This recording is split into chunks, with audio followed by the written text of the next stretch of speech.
I didn't get to say goodbye, and she would not have done that. She just wouldn't have.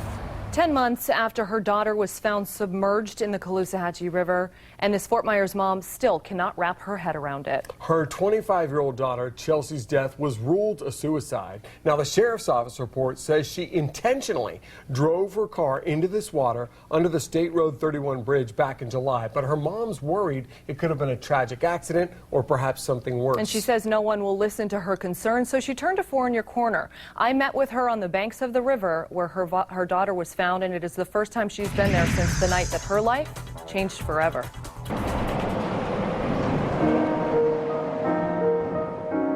The sun glistens on the water of the Caloosahatchee. The sounds of nature mixed with cars passing over the State Road 31 bridge. Most would call this setting beautiful.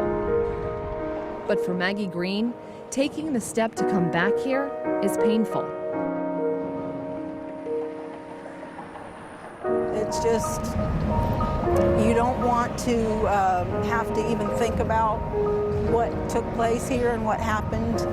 It's too much. Too much because this serene waterfront setting in eastern Lee County is the same place where her daughter Chelsea was pulled out of the river in the dark of night. She was found 4 days after her mom reported her missing in July, inside her two-door white Dodge Stratus.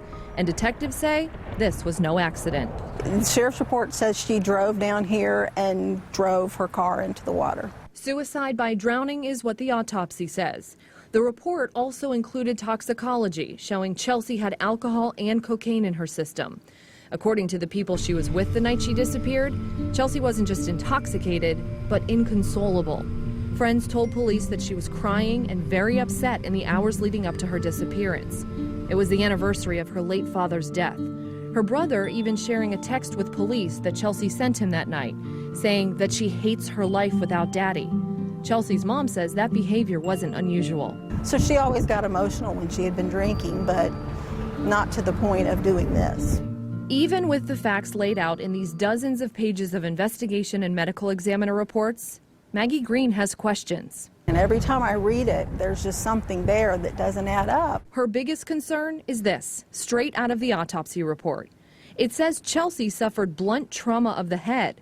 Curious to her because the police report says examination of the body showed no signs of trauma.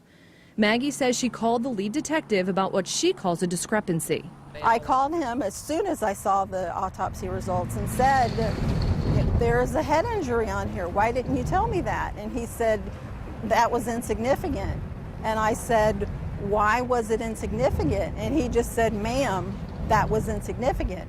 Another concern that Chelsea's mom has about her daughter's death being ruled a suicide is how if she was so high and intoxicated the night she disappeared, she would even be able to get her car down this winding dirt road, past these holes and boulders, and into the river all by herself without a single sign of damage or scratch to her car.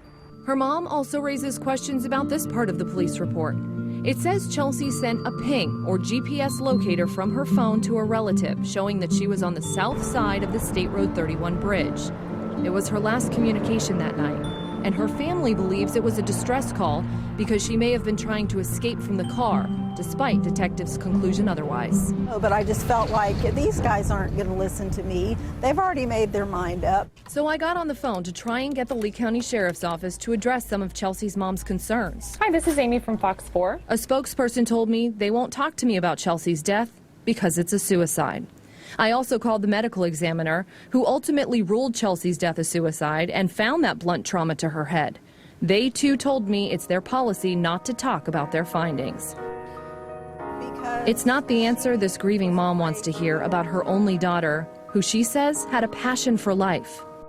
She loved everybody. Everybody loved her. She says she'll keep pushing for answers, knowing that Chelsea is by her side. Chelsea's my angel.